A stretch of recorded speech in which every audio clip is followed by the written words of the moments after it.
El tratamiento de la información personal,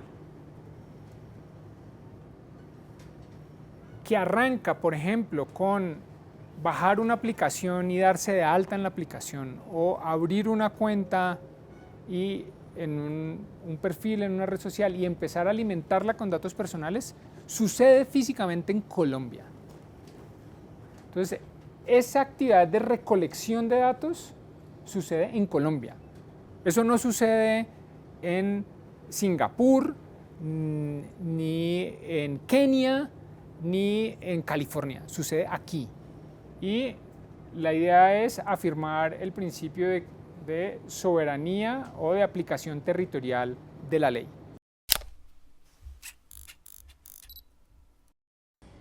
Les damos la bienvenida a un nuevo capítulo de Raya Conversa. En esta oportunidad vamos a hablar sobre la protección de datos personales, en particular porque esta información personal es utilizada tanto por empresas como por políticos para sus propios intereses.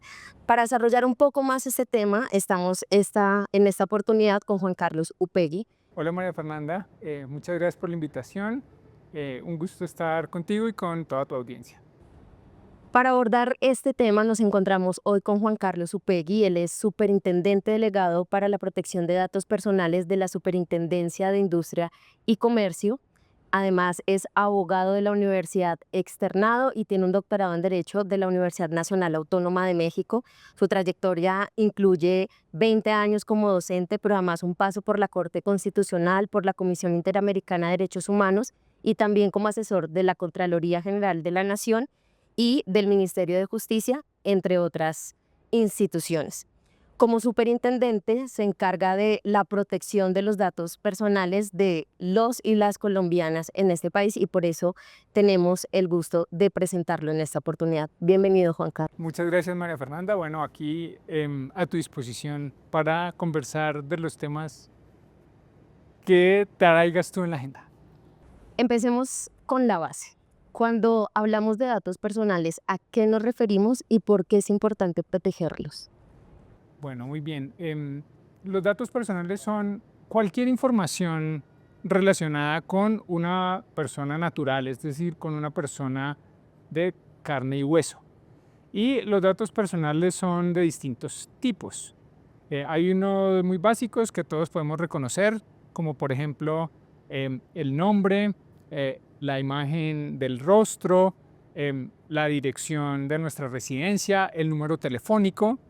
em, pero hay otros que hacen que este tema sea de especial interés de regulación por parte del Estado, como por ejemplo información relacionada con el estado de salud de las personas, la que se encuentra en la historia clínica, como por ejemplo información relacionada con el comportamiento económico, con el cumplimiento de las obligaciones de las personas, si las personas son buenas pagas, si las personas tienen un historial crediticio que sea apetecible para los actores del mercado, pero también están otras informaciones que pueden tener una connotación sensible o que pueden tener especial relación con la intimidad o con las posibilidades de exclusión o discriminación. Entonces, por ejemplo, información relacionada con los delitos que ha cometido una persona o las faltas disciplinarias o si en el colegio le adelantaron de pronto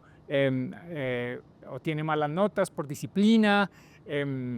Hay ahí una infinidad de hipótesis y de supuestos y toda esa información personal, cuando es consolidada en bases de datos, tanto por autoridades públicas, por el Estado, como por entidades de derecho privado para distintos fines, debe ser protegida y está sometida a unas reglas para su tratamiento que esta Superintendencia de Industria y Comercio vigila. Claro, y justamente cuando esta información pierde esa protección, porque es importante garantizarla, o sea, como ciudadanos, como ciudadanas, porque es importante esta labor de protección de los datos ante estos actores. La protección de los datos está ligada con la protección de los valores o de los derechos de algunas cosas que estimamos en especial valía. Por ejemplo, un uso indebido de datos personales puede generar prácticas discriminatorias o prácticas de exclusión. O un uso indebido de datos personales puede suponer la afectación de la esfera privada o de la intimidad de las personas.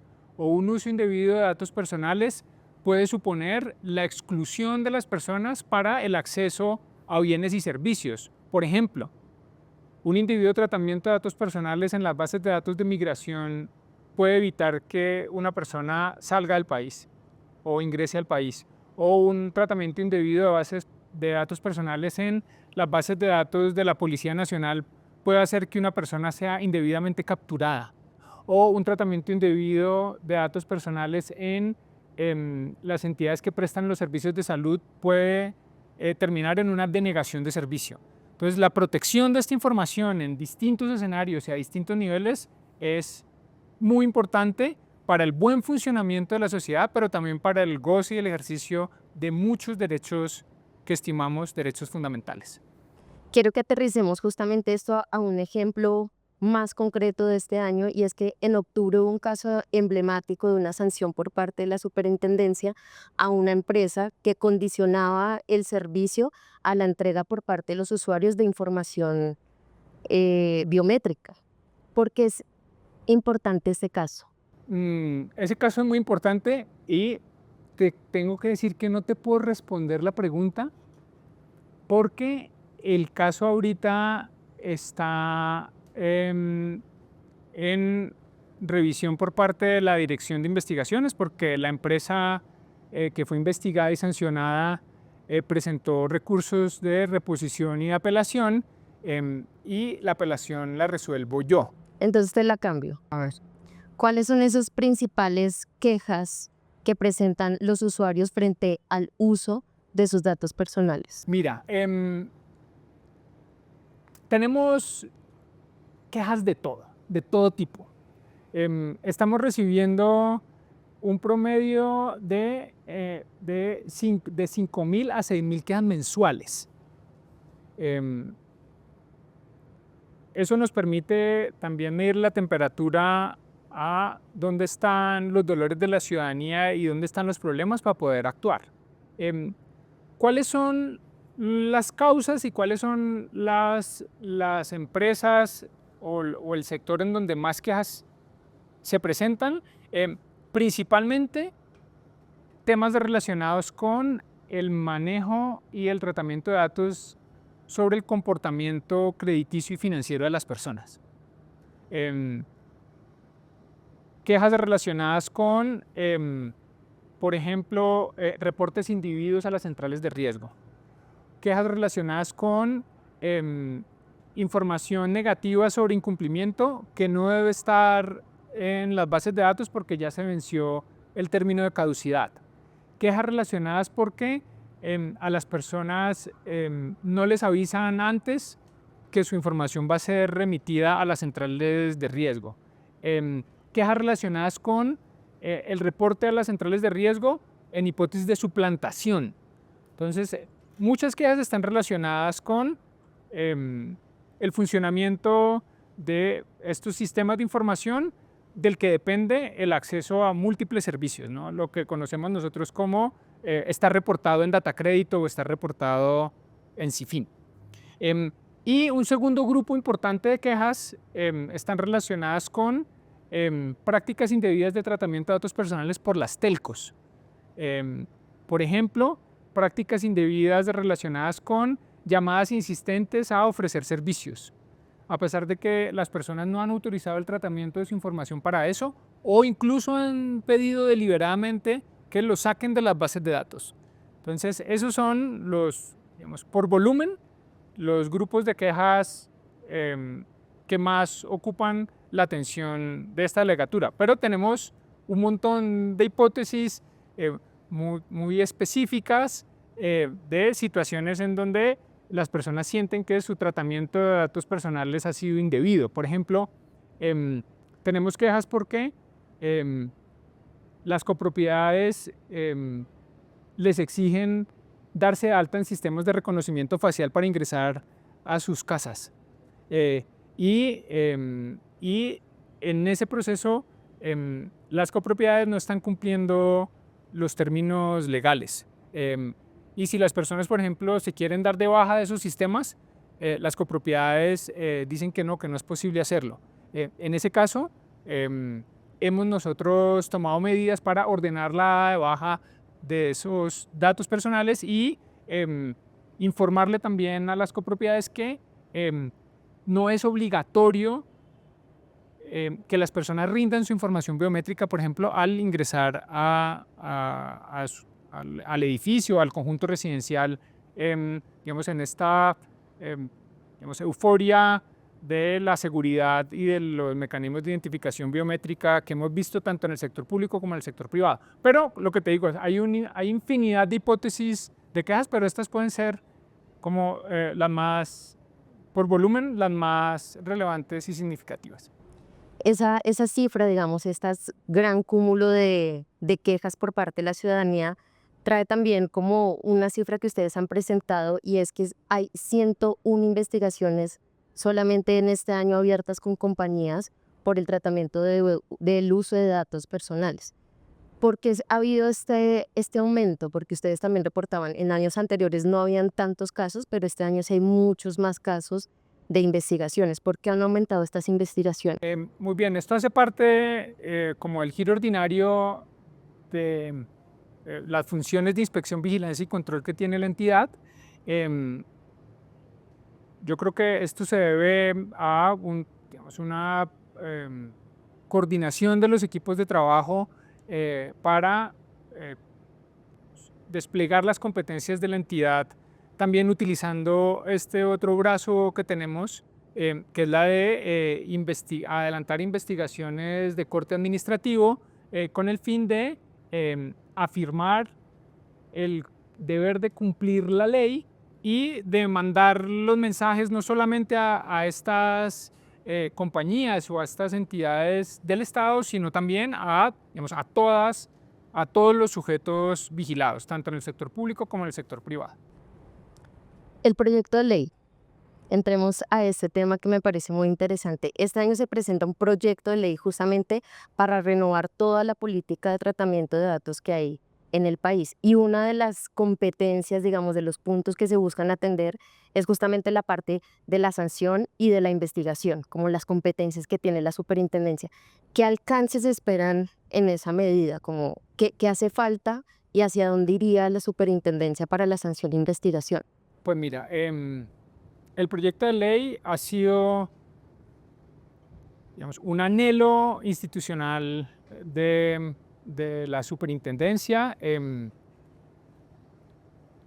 Finalmente logramos que el gobierno nacional presentara esta iniciativa legislativa que se preparó durante más de 3 años, se consultó con el sector privado, con el sector, con la academia, con expertos y ha tenido hasta ahora yo creo que una acogida muy favorable en el Congreso de la República, está en la Cámara de Representantes, ya pasó su primer debate y estamos pendientes de que se apruebe en un segundo debate.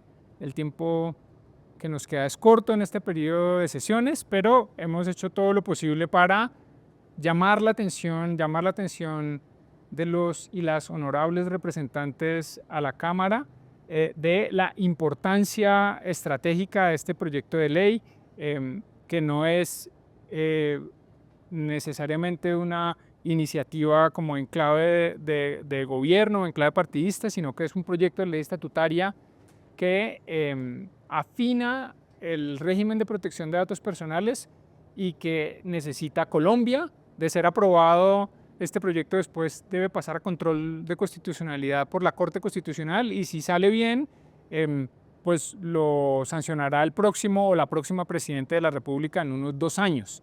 Entonces eso te cuento preliminarmente. ¿Y qué queremos con él? Queremos o estamos persiguiendo como 3 objetivos principales. Hacer una actualización del régimen vigente para incluir algunas figuras que dialogan con la transformación de las formas en que se adelantan los tratamientos de datos personales y la transformación en general de la economía, de las economías digitales que tienen una pata muy grande sobre los modelos de negocios basados en datos personales. Un segundo objetivo es fortalecer la institucionalidad, tanto de la Superintendencia de Industria y Comercio como también en la Procuraduría General de la Nación, para que la Procuraduría pueda finalmente tener un marco normativo que le permita unas mejores condiciones para ejercer sus funciones de vigilancia en el sector público. Y en tercer lugar,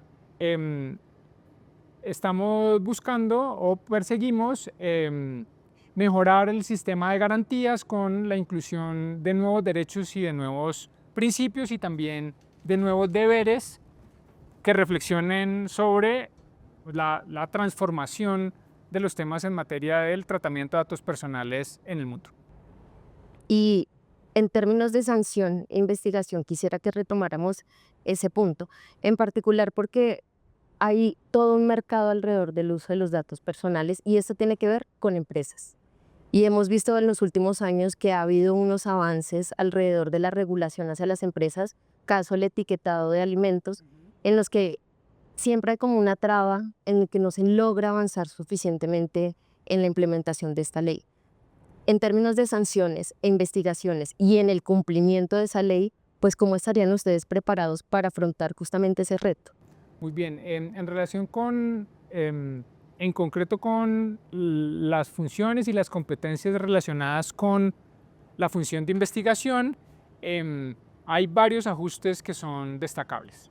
El primero, que de pronto puede ser el más llamativo, sea aumentamos o se propone ahí aumentar de 2.000 salarios mínimos legales mensuales vigentes el tope máximo de la sanción a 10.000. También precisamos ahí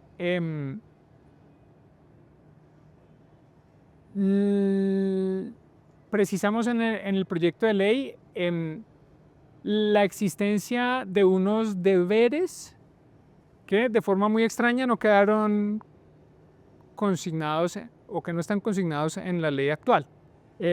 Y eso entonces facilita en últimas cumplir la promesa de poder utilizar las funciones de investigación para proteger los datos personales. Te pongo dos ejemplos. Proponemos que una de las faltas o de los deberes que tienen los responsables del tratamiento de datos personales sea cumplir con los principios contenidos en la ley. Eso no está actualmente. O respetar todos los derechos relacionados con el tratamiento de datos personales. Eso no está. Entonces, hemos tenido dificultades para, cuando advertimos que hay incumplimiento de esos deberes, poder efectivamente realizar o utilizar las funciones de investigación y de sanción. Entonces, eso lo llamamos los abogados el principio de tipicidad del derecho administrativo sancionatorio, que es muy importante para garantizar el debido proceso, pero también para asegurar la protección efectiva y el cumplimiento de la ley. Y mejoramos también las competencias relacionadas con la coordinación interinstitucional. Hay un par de disposiciones ahí relacionadas con la posibilidad de hacer actividades de inspección conjuntas, por ejemplo, con la naciente Procuraduría Delegada para la Protección de Datos Personales. Mejoramos el régimen jurídico relacionado con el flujo de información y con el traslado de pruebas en el contexto de los procesos administrativos sancionatorios. Entonces, hay unas cosas técnicas que de pronto, digamos, no son muy fáciles de vender ni son tan fáciles de entender para el público en general, pero que son muy importantes desde el punto de vista de las exigencias técnicas que requiere la Constitución y la ley para que un procedimiento administrativo se haga de conformidad con la Constitución y la ley. Creo que un poco para que la gente pueda entender la importancia de esta ley, ¿cómo me beneficiaría a mí como ciudadano? O sea, ¿de qué manera yo me sentiría respaldada por parte de la institucionalidad en la garantía de mis derechos? Muy bien. Yo espero que esto digamos, beneficie a las personas, a todas las personas de forma muy concreta en varios sentidos. Em, Te pongo 3 ejemplos. El primero, tienes un problema con el tratamiento de tu información personal en las redes sociales porque tu cuenta fue clonada. Y has tratado de que tu red social favorita te solucione el problema mediante los mecanismos de autorregulación, pero no te dan respuesta.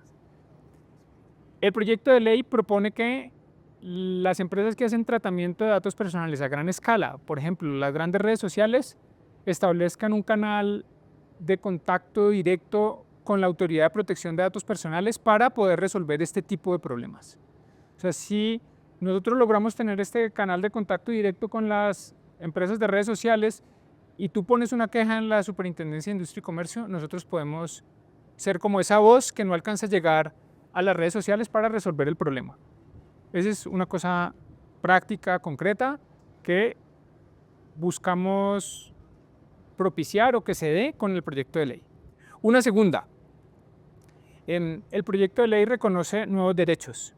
Por ejemplo, el derecho a oponerse a una decisión automatizada a una decisión basada en tratamiento automatizado de datos personales. Entonces, con el auge de las nuevas tecnologías, llama tú esto como Machine Learning, inteligencia artificial, Big Data, qué sé yo, las empresas cada vez más están utilizando estos servicios, ponen sus algoritmos a analizar grandes cantidades de datos y a partir de eso se toman decisiones. Y a veces tú no sabes por qué se están tomando esas decisiones. Por ejemplo, ¿por qué no se asignó un subsidio? O, por ejemplo, ¿por qué se calificó mi perfil como no apto para obtener un crédito? En esos casos, el proyecto de ley reconoce un nuevo derecho que es el oponerse a ese tratamiento y pedir la revisión de un humano de esas decisiones que se toman a partir del tratamiento automatizado de datos personales, casi que por las máquinas. Entonces, ahí hay otro beneficio que yo creo que puede ser como muy concreto para todos y todas. Y un tercer beneficio, este puede ser muy abstracto, pero yo creo que se ha probado muy útil y es tener una autoridad de protección de datos personales que funcione, que intervenga a tiempo, que tome decisiones y que esté orientando a los distintos actores de cómo debe hacerse el tratamiento de datos personales, hace que en general el tratamiento de datos personales sea mejor. Y eso yo lo he percibido de forma directa y ostensiva. La entidad sanciona a una empresa de telecomunicaciones y las otras toman nota y tratan de corregir sus prácticas. O la entidad sanciona a un banco y los otros toman nota y tratan de corregir sus prácticas. Entonces esto tiene un efecto mostrativo muy importante. Entonces fortalecer la institucionalidad es una buena apuesta porque garantizamos la protección desde el punto de vista institucional para todos, a pesar de que no sea una cosa como muy evidente. Nosotros gozamos de los derechos que tenemos porque otros se esforzaron por reconocerlos y por protegerlos, y de pronto no valoramos eso. Entonces, el fortalecimiento de las instituciones y el reconocimiento de nuevos derechos es una ventaja colectiva evidente, y yo creo que esta es otra de las apuestas del proyecto de ley. Me parece interesante que en este proyecto de ley haya además distintos focos, ¿no?, de acción. Y esto pues nos plantea un panorama de distintos actores que utilizan nuestros datos personales. Quiero que hagamos ese mapa, o sea, cómo es ese mercado, cómo funciona, qué han podido identificar ustedes, cuáles son los actores, cómo funciona ese mercado de uso de datos. Fantástico. Muy bien. Pues mira, el tema de datos personales es transversal, porque nosotros vivimos en la sociedad de la información. Y la sociedad de la información, tanto en el sector público como en el sector privado, funciona, entre otras cosas, a partir del tratamiento de datos personales. Y nosotros tenemos varios actores relevantes. Entonces uno podría hacer como unas 3 clasificaciones. Entonces, el primero, sector público, entonces todas las entidades públicas. Y nosotros tenemos en la Superintendencia de Industria y Comercio competencias de vigilancia y control sobre el sector público. Pero tenemos todo el sector privado también, todo el sector privado. Y dentro del sector privado hay unos sectores que son estratégicos. Entonces, por ejemplo, el sector de telecomunicaciones es un sector estratégico.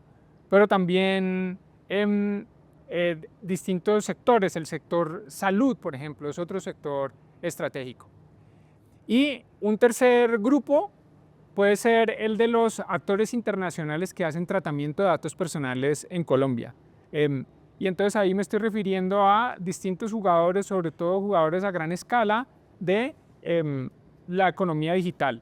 Piensen ustedes en las grandes plataformas de redes sociales, pero piensen ustedes también en otros actores, sobre todo ahorita los otros actores que prestan servicios de inteligencia artificial o actores que prestan servicios de videojuegos, en el que la clientela colombiana siempre va en aumento y donde hay una captura y una recolección masiva, constante, permanente de datos personales. Ese es otro de los, digamos, otro de los grandes sectores o del grupo de actores a los que este proyecto de ley, a partir de regular el tema de protección de datos personales, busca impactar.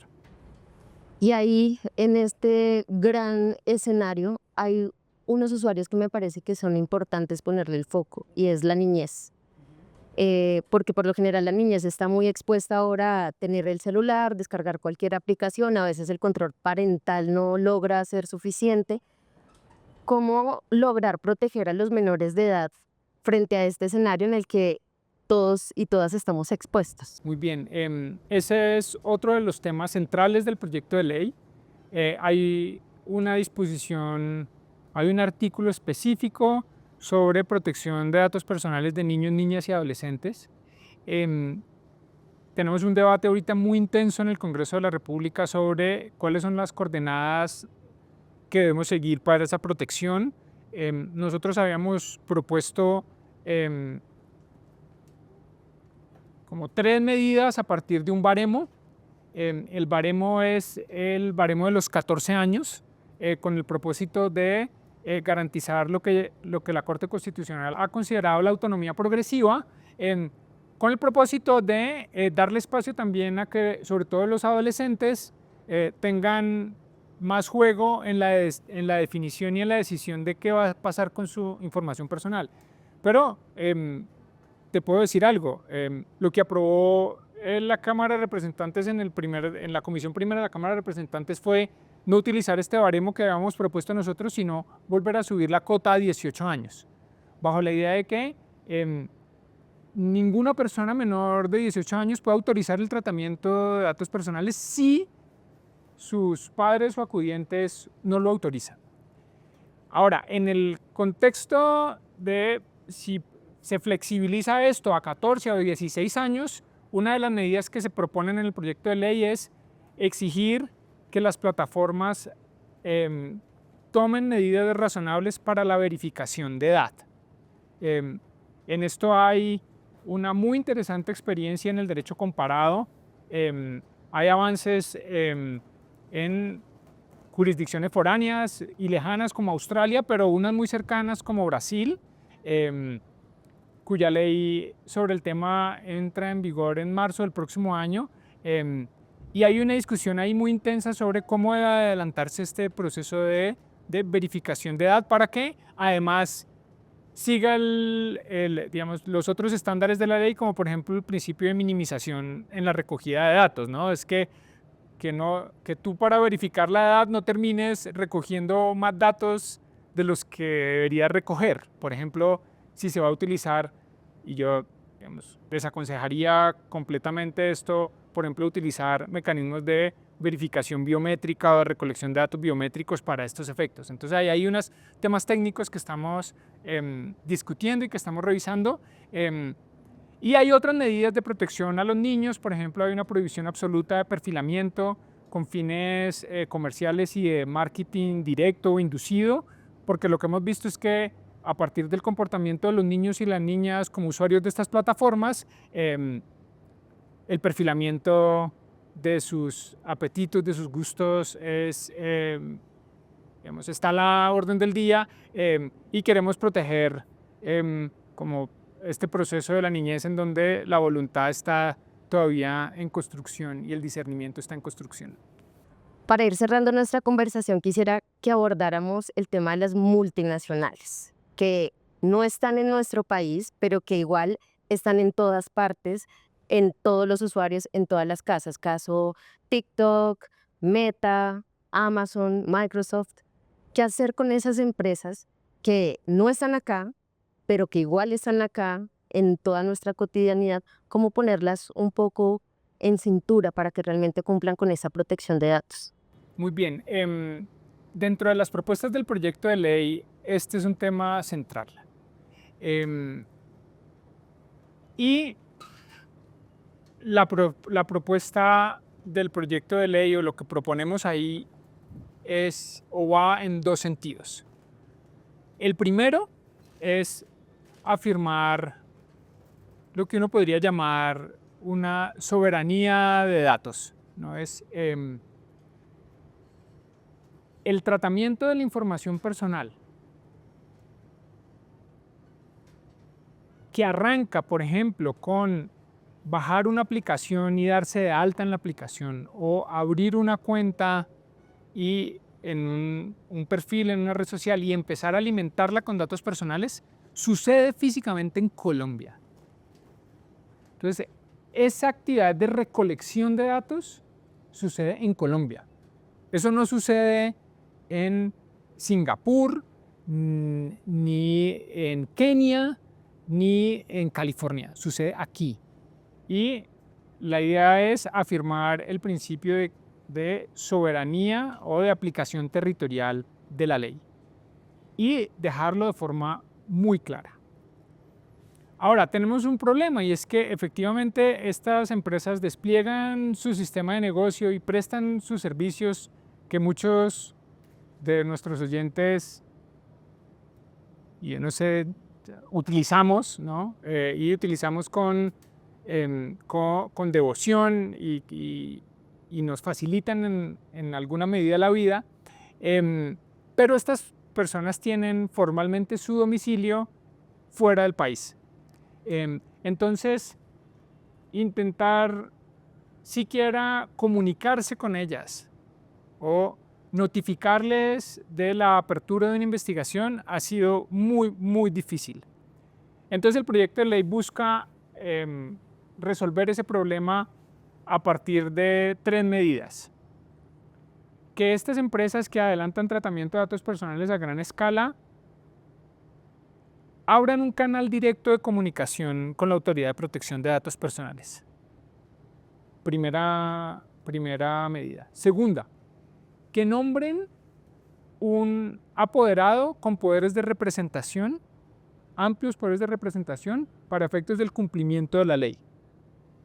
Con tal de que si llega el caso en el que sea necesario abrir una investigación y notificarlo, eso sea posible.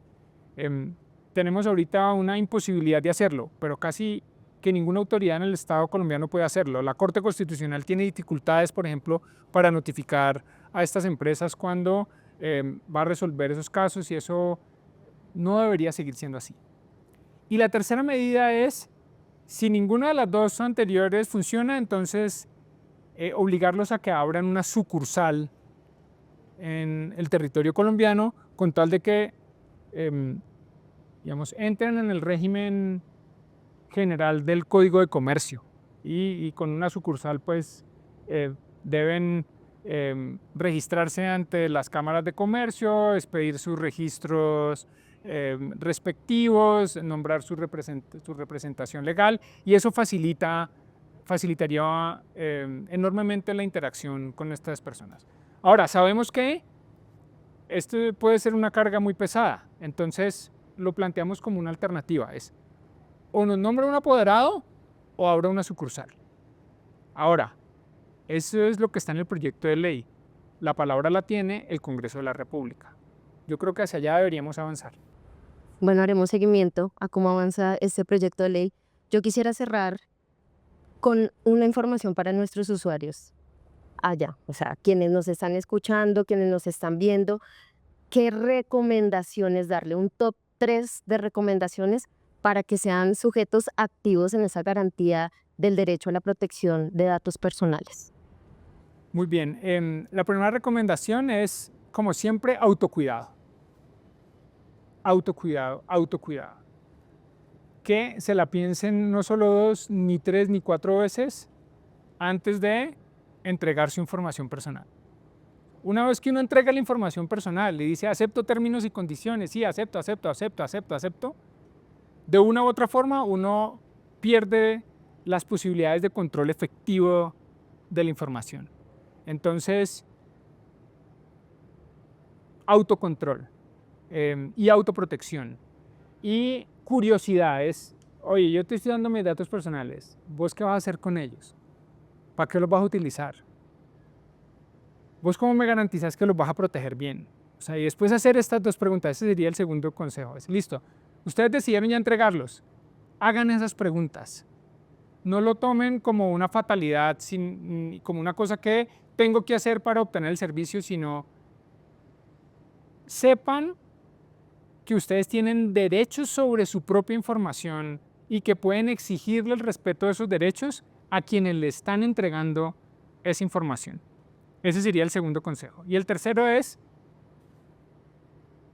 si ven y tienen problemas que estén relacionados con el indebido tratamiento de datos personales a partir de su uso en distintas bases de datos o archivos de información, por favor presenten las quejas en la Superintendencia de Industria y Comercio.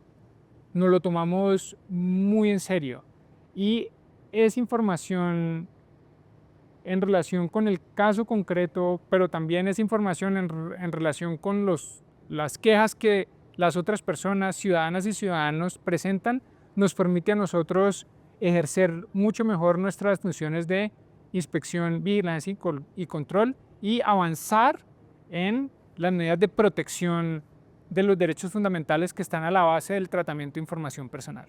Esos serían mis 3 consejos. Bueno, pues muchas gracias, Juan Carlos, y muchas gracias a ustedes por seguir este capítulo de la revista Raya, que se hace en alianza con la Superintendencia para acercar los derechos de las personas a los usuarios.